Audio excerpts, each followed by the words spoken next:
Now for my dog of the week, where better to take inspiration from than the underdog who graces the dollar bill we're throwing on this game, Alexander Hamilton himself. Wildcat fans are singing "You'll Be Back" to Ben Bryant in hopes of getting the grad transfer under center this week, but his right-hand man in Brendan Sullivan should keep the Northwestern faithful satisfied. Sullivan was efficient both through the air and on the ground in his only start of the year, and he can do enough to help the Wildcats stay alive in this game. Nebraska also took a break last week with a bye, but the Huskers' defense is non-stop, second best in the Big Ten against the run. And you would think that would be enough against a Northwestern team that already struggles to move the ball on the ground, but Nebraska likes to run the ball itself and slow the game down. A few mistakes here and there against a young, scrappy, and hungry Northwestern team, Memorial Stadium might just be turned upside down. Is it a long shot? Maybe. But plus 320? I can't say no to this. $10 on the Wildcats to blow us all away. Rainey trying to drop that back to Saunderson, intercepted by Ramacosta. Now here comes Patuxent on the counter. That's Ramacosta on the far side. Beal in the middle. Finds Beal's feet. Looking for a chance to turn. Rolled wide for Ramacosta. Played towards the back post. Offsides. Flag is up. That ball was played towards John. Just could not keep it inside. Now the referee running over. He's awarding a yellow card to the Patuxent bench. Yeah, yellow card over there at Myron Garnes.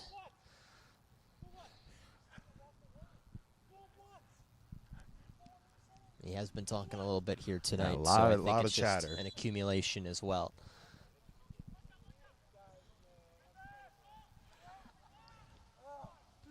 On the far side, Rainey and Johns combining 1-2.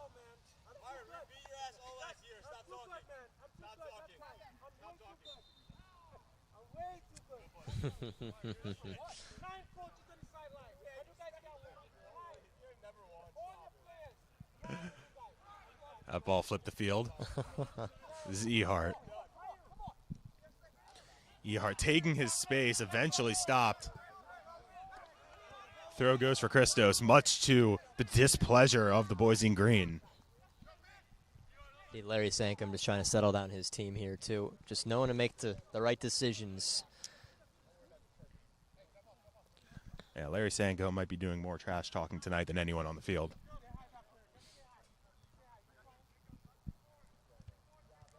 Not that he's necessarily foreign to that. Now here's Calhera. Rolled in. Cross. Oh, wide open just behind the onrushing Christos attacker. Believe that was Johns. Christos so close, but once again, so far. And that swing and a miss on the defensive end almost cost them, too. But fortunately for Patuxent, there was no other gray shirt in there. Christos, they've been all around the mouth of that attacking goal tonight, but nothing in the run of play so far has gone through. Just that crazy set piece. Jordan Travers, a thing of beauty. Travers, once again, a sea of green. There's Paez. Now Calhera. That's Rainey. St. Martin. St. Martin beats two. Deflected out. Trying to keep it in. That was Allen, I believe. Now here's Rabeau. Patuxent looking to build here. Not something they've really been able to do in the second half is build an attack. Oh, potentially dangerous ball. Kelleher off his line well, just a step ahead of the onrushing Beal. Still Patuxent looking wide for Ramacosta. Well done to settle. Ramacosta cuts in. Looking for Beal on the ground, but that was Ehart battling his way. Just a little bit Calhera's got a lot of space if they can find him. A little bit of urgency here. You know, Christos, again, getting frustrated that they haven't put Patuxent out of this game yet. Yeah. Arbalaya is fortunate to escape that with a friendly throw, and Rabeau all over that pass he received. They're working, Patuxent. I mean, give them credit. They're down one, but they're just hanging in here. And Danielson battling. Calhera's there with him. Danielson trying to cut in. He lost it. Calhera can't recover it. Now here's Baker with space. Couldn't lead Rabot. Rabot trying to turn. Pies is there. Hancock surveying his options. Ends up in the middle. Now Calhera into the middle. That's Danielson. Danielson blocked. Arbalaya second ball. Back to Danielson. Now Calhera. Calhera goes for goal. And it's USL 2 Taylor's version. Christos 2. Patuxent 0. All set for the bottom of the fifth. The Bolts trailing the Aces 8-2 at Frank Mann Field in Alexandria, right in the shadow of our nation's capital. And speaking of the shadows, the sun casting a little bit of a shadow into the outfield as it glimmers behind the trees in the left field corner. And Chris is in the house tonight. He's actually jawing very good-naturedly with the home plate umpire, Andy Simmons. Everybody in the league knows Chris, comes to a lot of games, works a lot of jobs at Blair. They didn't make it out to Lorton last night, but they're here today. Maybe the drive is a little less challenging. So Loy Hickman, the side armor, returns to the bump for his fourth inning of work, and he will have 6, 7, 8 to deal with, led off by the presumptive Ripken League MVP, Matt Ossenfort.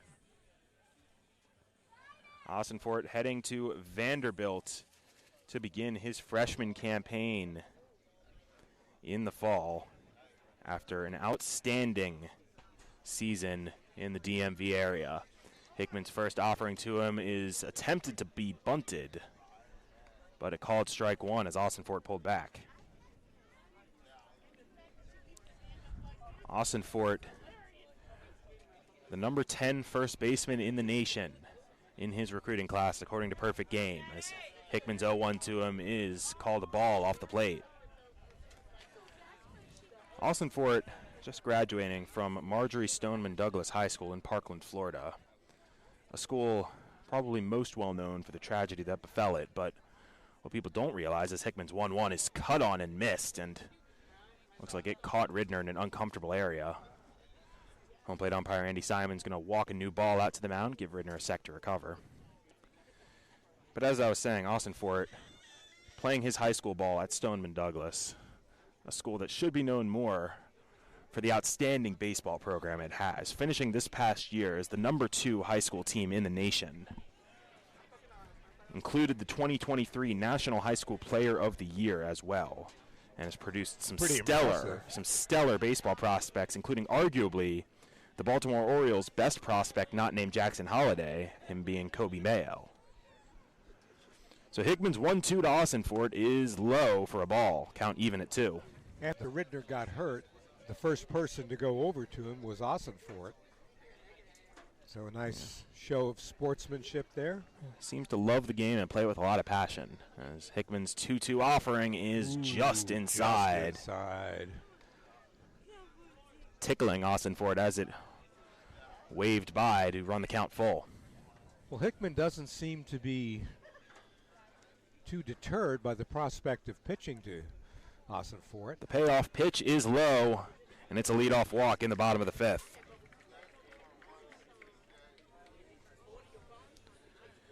That's the first walk surrendered by Hickman in his 3+ innings of work. And that'll bring Nick Gregory up to bat. 0 for 1 on the day with a walk as well. Came around to score in the second inning. Ossenfort off first. Hickman's opener is a called strike at the knees. No, not a called strike. It missed. Looked good for us, but that was outside. I agree with you, my friend. Hickman checks. Now comes home. Swung on and missed. I'd say Gregory couldn't catch up to 79, but just too much movement for bat to find ball from Hickman. The next pitch spun in for a called strike. 70 miles per hour, but almost 2 feet of horizontal break on the slider. Sometimes it's great to watch pitchers who can do that instead of just slamming the ball in as fast as they can. Perhaps a bit more art to it. Hickman, the hometown kid out of Silver Spring. His 1-2 is lined into center field, and that'll get down for a base hit. Sicoli tried a deke to keep Austin Fort at first. Did not work as the Commodore freshman advances to second on the play. Well, here's what irks me about the Judah Mintz game, right? It's an advanced stat. It's usage rate.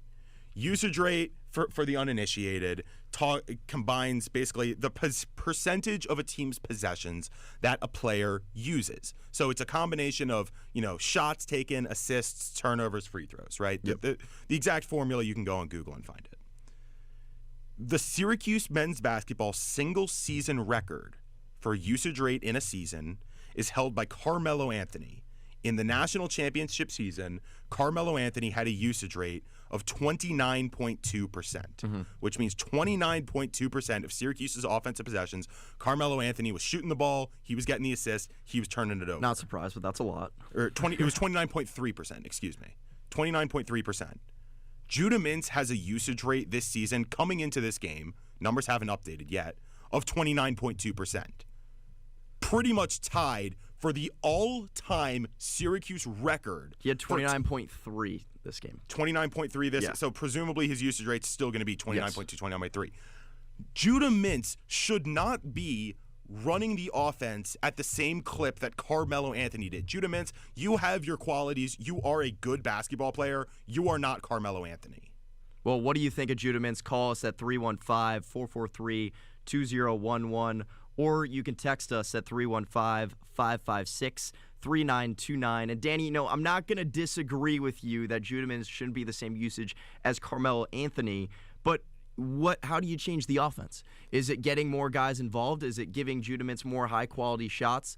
And that is the issue, right? Because Judah Mintz, more so than any player on this team, has the ability to create his own shot. J.J. Starling, he's gotten better at it as the season goes on. Not to Judah's level, and not at getting into the paint to create his own shot off the bounce. The next best guy, I would say, at creating his own shot is Quadir Copeland, but even Copeland is a pass-first player. Right, when Copeland does his oopsie doodle dribbles and all that, he's looking for the wide open Chris Bell in the corner. Yeah, he's not necessarily looking to go up. I know he had a great scoring game against NC State, but then you look at his scoring numbers today, his play today, albeit in more limited minutes, not as good. What Syracuse needs to do is it goes back to what we talked about earlier: the off-ball movement, the team offense as a whole, and getting every guy involved so that it's not just possessions where Judah and JJ pass it around back and forth up top. Maybe you get Chris Bell a look on the wing if he can get open off a screen or something, where it's not just Judah and JJ working it around until one of them decides to drive into the lane. I do definitely. Thanks, John. The 97th edition of Syracuse Georgetown goes down Saturday in D.C. And for the first time in a long time, Jim Boeheim, the Thompson family, Patrick Ewing, and other iconic names won't take part. Instead, it's Red Autry and Ed Cooley patrolling the sidelines. But while the names may have changed, the rivalry remains the same.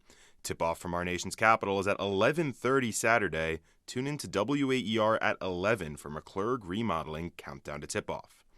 10 minutes away from where that one will take place, President Biden spoke yesterday at the White House Tribal Nations Summit. Among other announcements, Biden proclaimed his support for the Haudenosaunee honoring their roots in the Olympics. This fall, it was announced that lacrosse will once again be an official Olympic sport. And the Six Nations team asked to compete under its own tribal flag. And today, I'm announcing my support for that request. Lacrosse will return at the 2028 Summer Games in LA. The Haudenosaunee have never competed at an Olympics under their own flag, and they currently have the 3rd-ranked men's and 8th-ranked women's lacrosse teams in the world. Over on the hardwood, the Nets squeaked by the Hawks 114-113 last night. Mikal Bridges led all scorers with 32 points as Brooklyn won its 5th game in its last 6. Also in basketball, Iowa star Caitlin Clark reached 3,000 career points last night. She's just the 15th player in women's Division I history to hit the mark. Danny Tao, WAER Sports.